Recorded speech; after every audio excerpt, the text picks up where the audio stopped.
आदरणीय गुरुमूर्ति जी से मैं निवेदन करता हूं कि विषय को यहाँ पर प्रतिपादित करें। आदरणीय गुरुमूर्ति जी।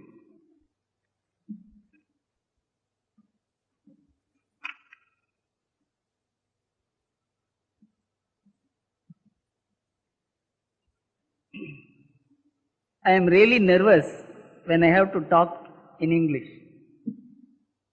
The only language in which I can talk without being nervous is Tamil.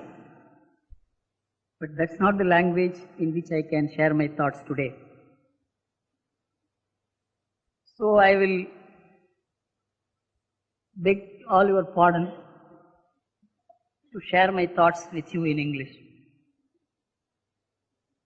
The subject given to me is our potential. Our country is thousands of years old. And so the potentials were always there. So I have to first try and explain what happened to the potentials. We are talking about the potentials today. Unless I explain what happened to those potentials, to talk about potentials will have no meaning. So I will try and devote some time on what our potentials had always been. It is not only the potentials have come into existence day before yesterday. They were always there. If we survey the Indian polity economy, it's all in facts and figures. If you look back in the past 50 years, it is a case of missed opportunities. If you look at the data available, it is very explicit as to where we have erred. Our course has been riddled with errors. This is what I would like to tell you first. In the year 1966, if I remember right, or earlier, Dr. Radhakrishnan, who was the President of India, he made a speech in Parliament. He said there is a gross maladministration of the vast resources of India. This is what he said. If I recollect, it was in 1965 or 66. I am not very sure about the date, but this was a very famous statement made by a president. In fact, the speeches of president are supposed to be drafted, vetted and approved by the cabinet. This is one speech in which the president deviated from the text approved by the cabinet and he made his own remark. And unfortunately, the political system was so insensitive, unresponsive, that remark of Dr. Radhakrishnan was dismissed as if it was some kind of a casual remark made. But when we survey the Indian development in the last 50 years, that was a statement made on facts. It was a very profound statement. Not only we were making mistake from 1950 to 1965 when Dr. Radhakrishnan made the statement, we continued to make those mistakes for the next 25 years. We maladministered the material resources of India, about which I will tell you immediately. We also mismanaged the mind of India. The human resources were mismanaged.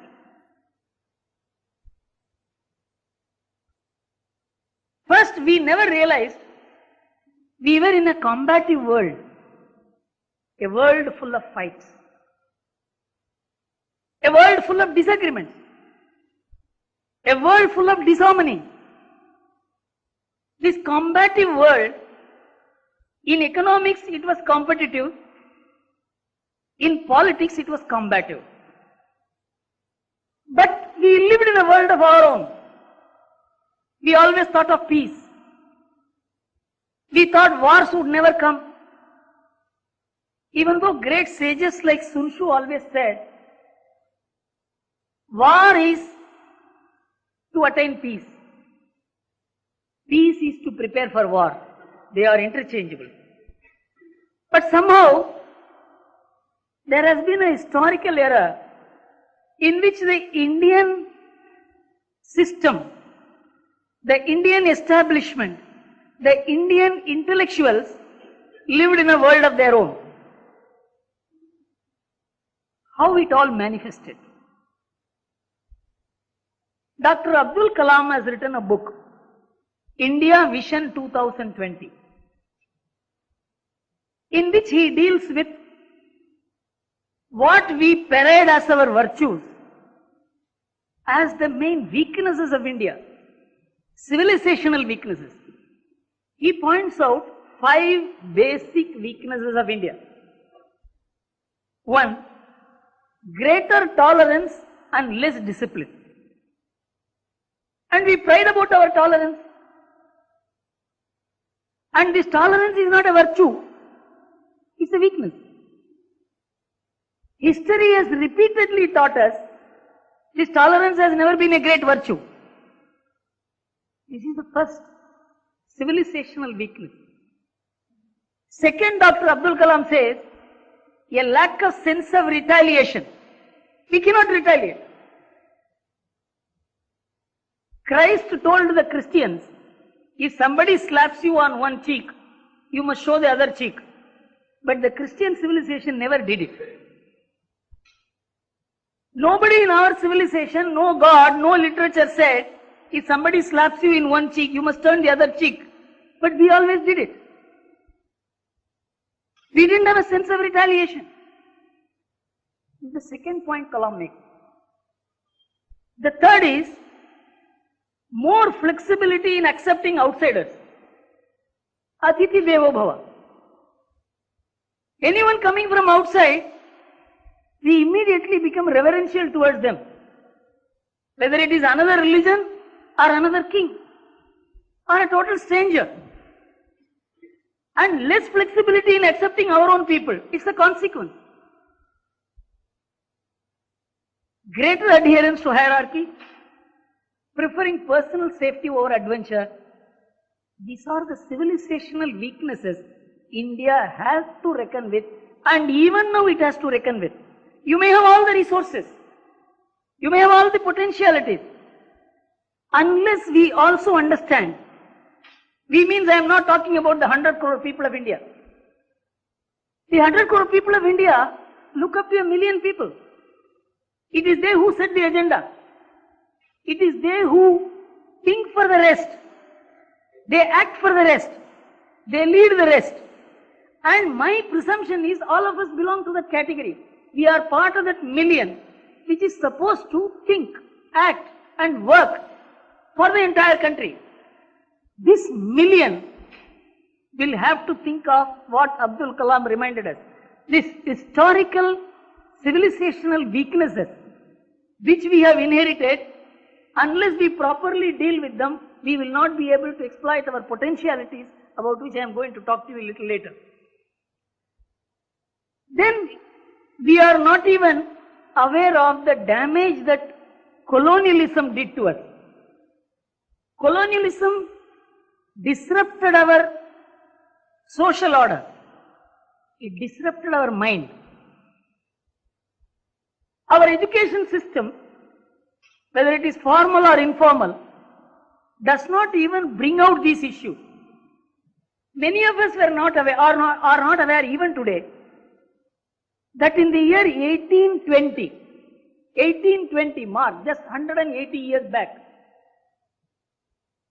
India had a share of 19% in world production. 19%. When the share of Britain was 9% and the share of America was 2%.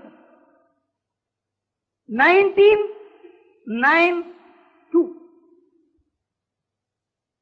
And we didn't produce everything and consume.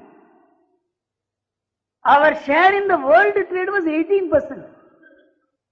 And that of Britain, 8%. And that of America, 1%. This was when Britain was halfway through the Industrial Revolution. We were producing by hand and they had begun producing by machine. And our literacy rate was 33% at that time. And in Bengal alone we had 100,000 schools in villages. 100,000 schools in villages in Bengal alone. And the literacy rate in England, which was the ruler at that time, was 18%. And what happened in 1947? Our share of world production became 1.7%. Our share of world trade, 1%. Literacy rate down to 17% from 33%. But we are all told and we believe and we keep saying that is the Britisher who developed us. He made us into one country and he educated us. He gave us enlightenment. The mind of India was corrupted. The 900 years of Islamic rule could not damage the country in the manner in which the 150 years of British rule could damage us. It made us disbelieve ourselves, lose confidence in ourselves, lose faith in ourselves. As a nation, we became defunct. This was the impact of colonialism. Why I want to emphasize on this is, there is a colonial continuation. The language in which I am talking today is a colonial continuation. The continuation is so effective, so deep-rooted, that anyone who has mastered this language, English language, who speaks in this language, who writes in this language, is regarded as an intellectual. He is regarded as more capable. This is the colonial continuation about which I will deal with a little later. Then what happened in the post-independence period? The greatest handicap of the post-independence period was the dissipation of national spirit which was generated during the freedom movement. During the freedom movement, there was a revulsion against foreigners and things foreign. The assertion of Indian nationalism. And on 15th August 1947, the aversion or opposition or dissent to things foreign and foreigners completely evaporated from India.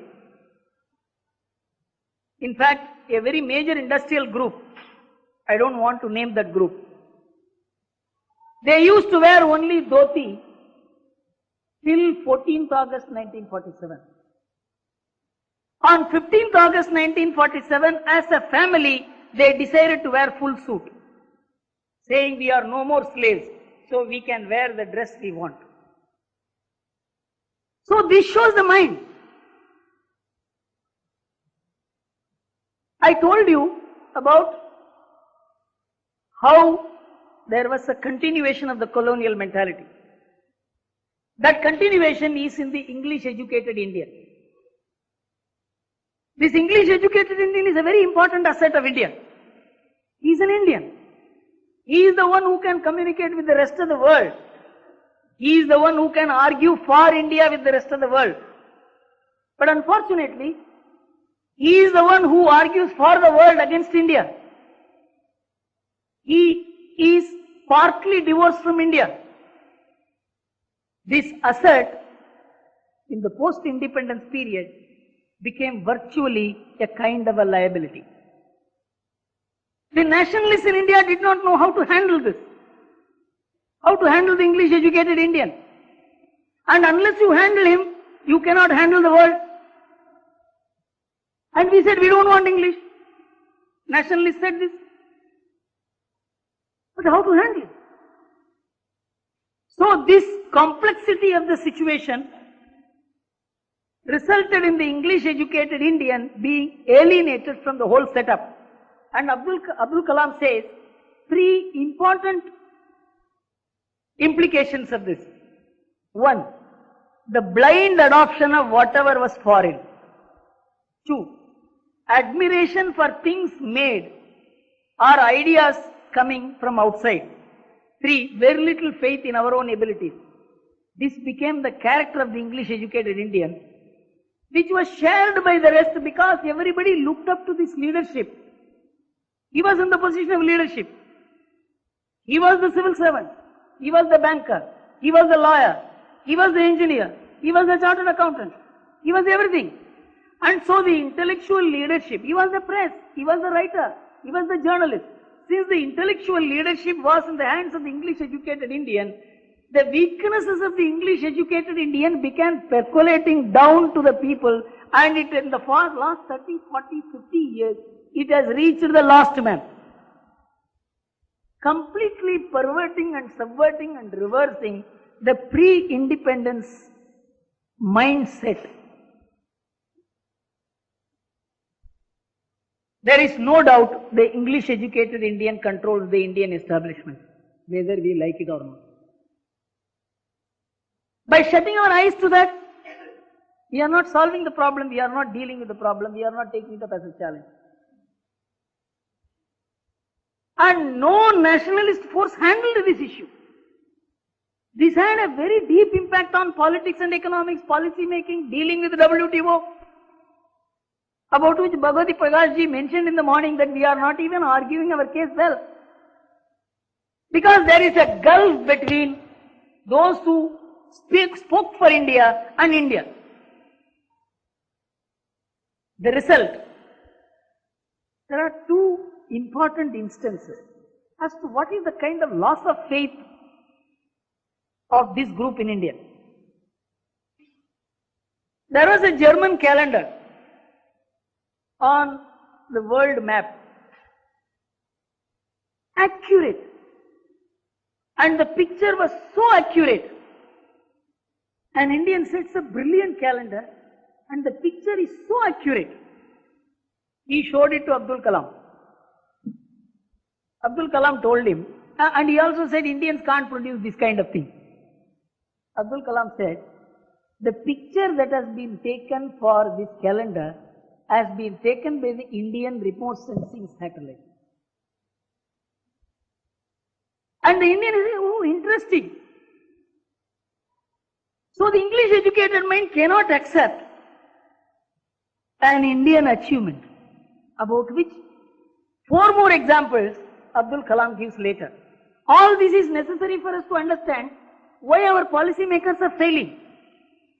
Why those who are in position, the writers, the intellectuals, why are they not understanding India? They are not understanding precisely for these reasons. They have no faith in India. They have formed a club, India Can't Do Club. That India can't do this. This club has to be attacked. Another instance which Abdul Kalam relates, one person said, India was always defeated because we didn't have modern weaponry. India did not do military research.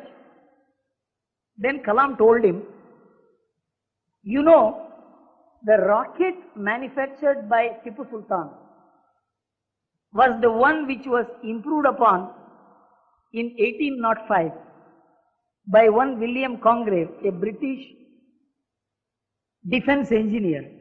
And this was approved by Prime Minister Pitt.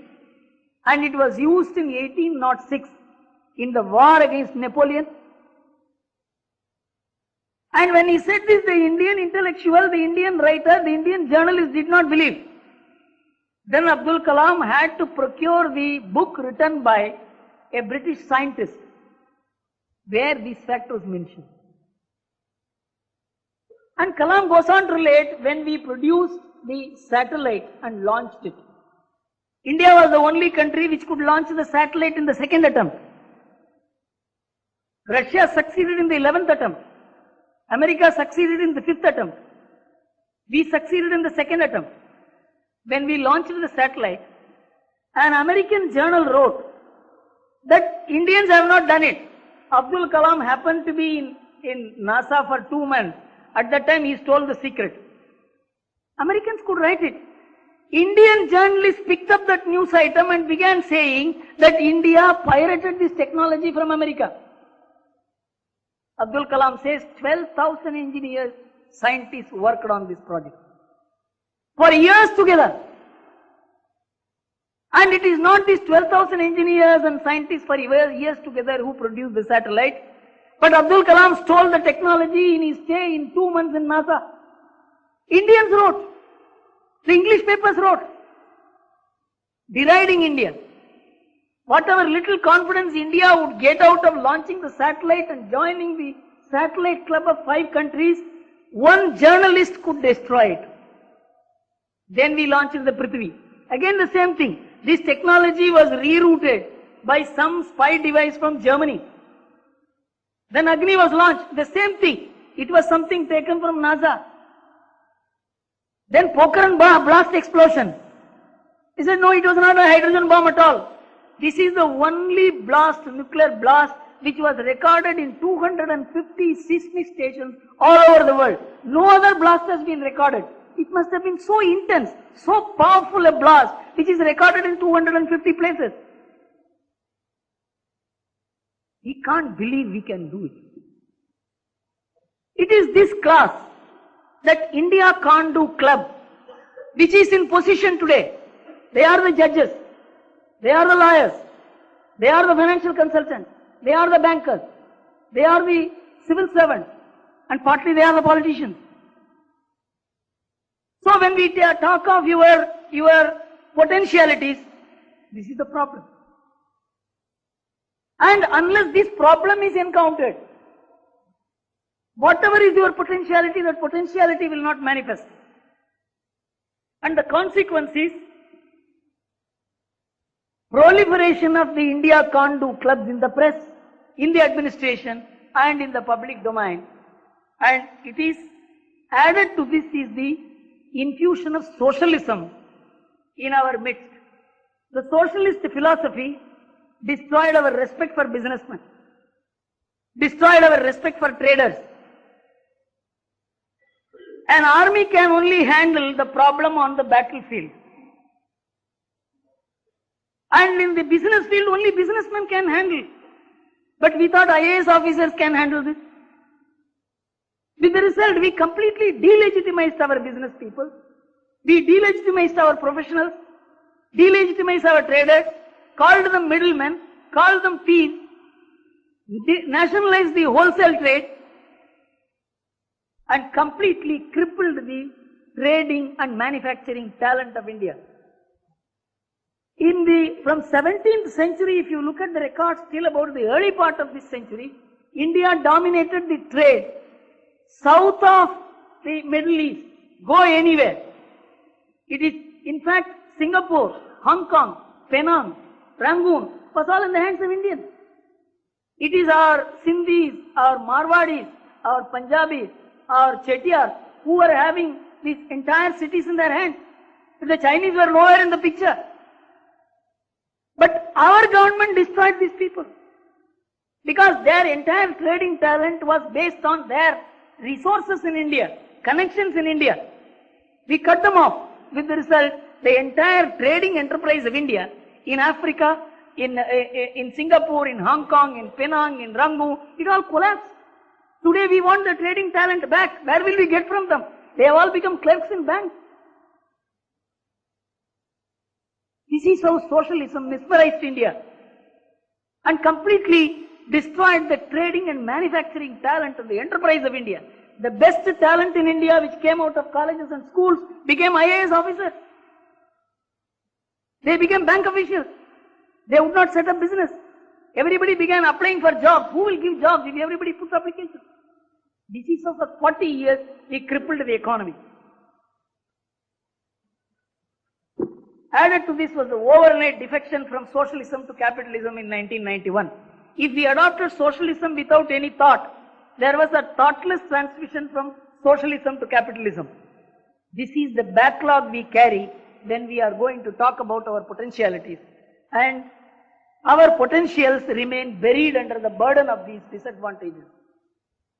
What are our potentialities? First thing, in the last 10 years, I have been very intensely associated in debates with the business people, the policy makers, writers on economic affairs. And one thing I found in the last 10 years, when we began talking about Swadeshi, economic nationalism, this country standing on its own, indigenous research, when we began talking about it in 1992, we were all dismissed as lunatics, that it is just something impossible. These people are living in 15th century, 16th century. This is how we were dismissed in the year 1992, 93, 94. But in the last 3 years, I find just as these people defected from socialism to capitalism, they are defecting from globalization to Swadeshi now.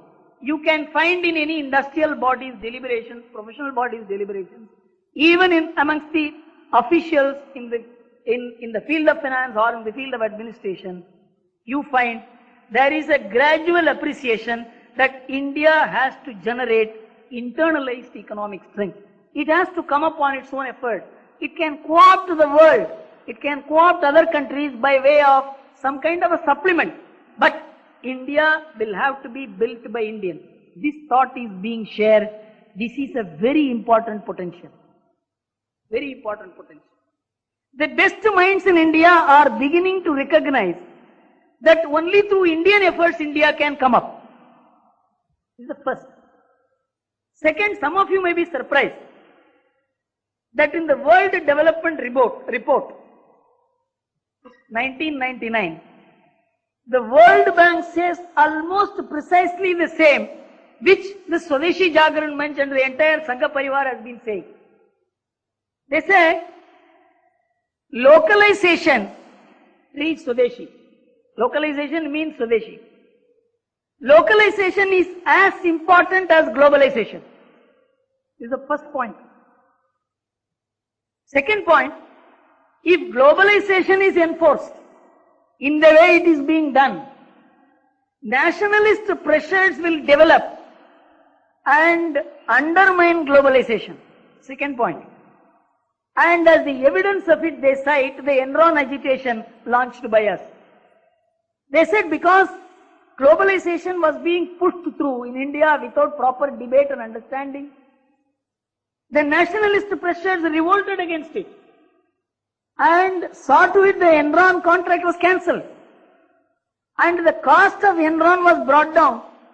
With the result, Enron is incurring a daily loss of $25,000 because of the agitation launched by the nationalists.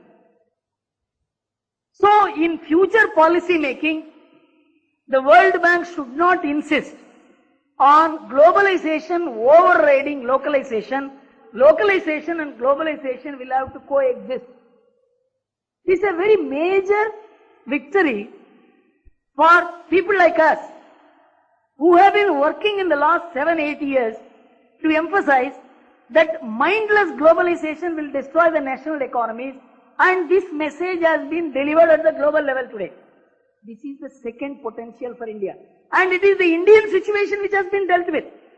And the last important point in the World Bank report is the trickle-down theory that allows some 500 people to become rich. And that will make some 5,000 people get money.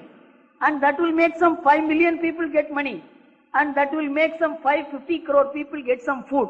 This kind of trickle-down theory, this is not acceptable. World Bank should not promote this kind of concept. This is going to be a disaster for the world. This is precisely what we have been saying. So, our thought through our programs has found echo everywhere in the world. As a result, even a muddle-headed organizations like the World Bank has come to terms with this thinking. Once they put it in writing, they cannot easily go back upon it. This is the second thing. Any policy maker going from India, if he has to negotiate in the WTO, he can show the World Bank document today. If we are asked to open this sector, you say mindless globalization will destroy. Your own document says this. This is the kind of impact that our work in the last few years has generated. Then let us come to what is the potential of India at the ground level. Vast and endless human resources. But we have been made to think that the human resource is a liability. Why? We are told, look at the employment exchanges. There are 5 crore people awaiting employment. Educated people. So in India, more number of people is a liability and not an asset. This is again because of the English educated mind. I will tell you the contrast. The talent in India is empirical. Empirical means the traditional talent. Those who have acquired knowledge by actually working. A carpenter or a mason or a blacksmith or a goldsmith. Take anybody. These are not people who have passed through regular academic courses. They have not gone to colleges and schools. But they have learned. They have mastered it. And you know the kind of mastery they have. If you look at the foreign exchange transactions of India, the annual income brought by these people, the carpenters, masons, nurses, all these people, including goldsmiths of India who make jewelry and export out of India, is $15 billion. The entire Indian industry, Tata, Birla, Dalmias, Ambanis, all of them put together, they do not bring even 50% of this foreign exchange. $15 billion is the remittance by this group, the traditional talent of India. And if you take from 1990